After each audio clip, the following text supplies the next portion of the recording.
भारत के दक्षिण प्रदेश के देवगिरी पर्वत के निकट सुकर्मा नामक ब्राह्मण और उसकी पत्नी सुदेश निवास करते थे।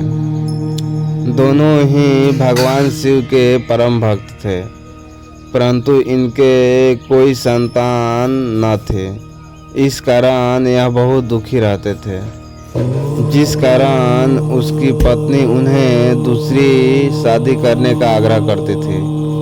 अतः पत्नी के जोर देने से सुकर्मा ने अपनी पत्नी की बहन घुष्मा के साथ विवाह कर लिया। घुष्मा भी भगवान शिव की अनन्य भक्त थी और भगवान शिव की कृपा से उसे एक पुत्र की प्राप्ति हुई। पुत्र प्राप्ति से घुष्मा का मान बढ़ गया, परंतु इस कारण सुदेश को उससे ईर्ष्या होने लगी। जब पुत्र बड़ा हो गया तो उसका विवाह कर दिया गया। यह सब देखकर सुदेहा के मन में और अधिक ईर्ष्या पैदा हो गई, जिसके कारण उसने पुत्र का अनिष्ट करने का ठान लिया।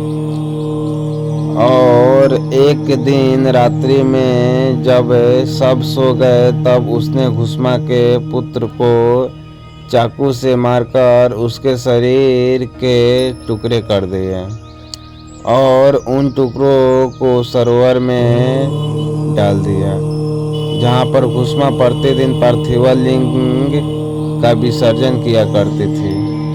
शव को तालाब में फेंककर वह आराम से घर में आकर सो गई।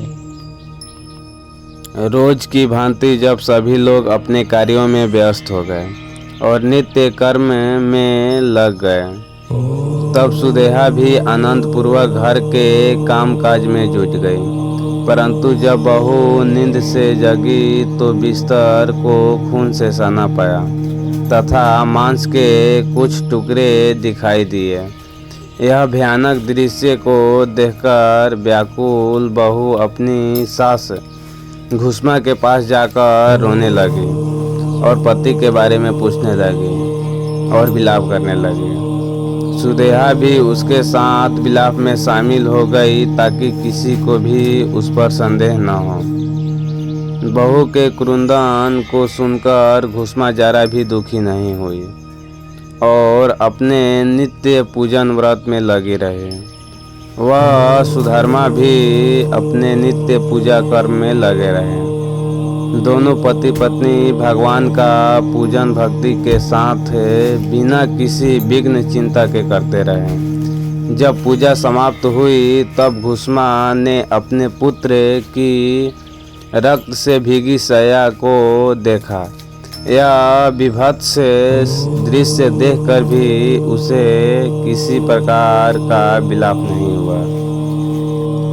उसने कहा कि जिसने मुझे पुत्र दिया है वही उसकी रक्षा भी करेंगे। वह तो स्वयं कालों के भी काल है, सत्पुरुषों के आश्रय हैं, वही हमारे संरक्षक है। अतः चिंता करने से कुछ न होगा। इस प्रकार के विचार कर उसने शिव भगवान को याद किया, धैर्य धारण कर शोक से मुक्त हो गई और प्रतिदिन की तरह शिव मंत्र ओम नमः शिवाय का उच्चारण करती रही तथा पार्थिव लिंगों को लेकर सरोवर के तट पर गई। जब उसने पार्थिव लिंगों को तालाब में प्रवाहित किया तो उसका पुत्र सरोवर के किनारे खड़ा हुआ दिखाई पड़ा। उसने पुत्र को देखकर घुष्मा प्रसन्नता से भर गई। इतने में ही भगवान शिव उसके सामने प्रकट हो गए। भगवान शिव घुष्मा की भक्ति से बहुत प्रसन्न हुए और वरदान मांगने को कहा। भगवान ने कहा यदि वो चाहे तो वो उसकी बहन को त्रिशूल से मार डाले, परंतु घुष्मा ने श्रद्धा पूर्वक महेश्वर को प्रणाम करके कहा सुदेहा बड़ी बहन है, अतः आप उसकी रक्षा करें, उसे क्षमा करें। घुष्मा ने निवेदन किया कि मैं दुष्कर्म नहीं कर सकती और बुरा करने वालों को भी भलाई करना अच्छा ही माना जाता है। अतः भगवान शिव घुष्मा के भक्तिपूर्ण विचारों को सुनकर अत्यंत प्रसन्न हो उठे और कहा, घुष्मा तुम कोई और वर मांग सकती हो। घुष्मा ने कहा, हे महादेव, मुझे वर देना ही चाहते हैं तो लोगों की रक्षा और कल्याण के लिए आप यहीं सदा के लिए निवास करें।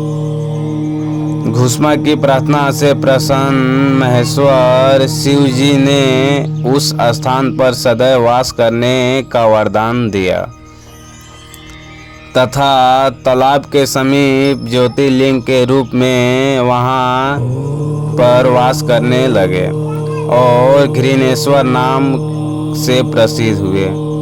उस तालाब का भी नाम तब से शिवालय हो गया।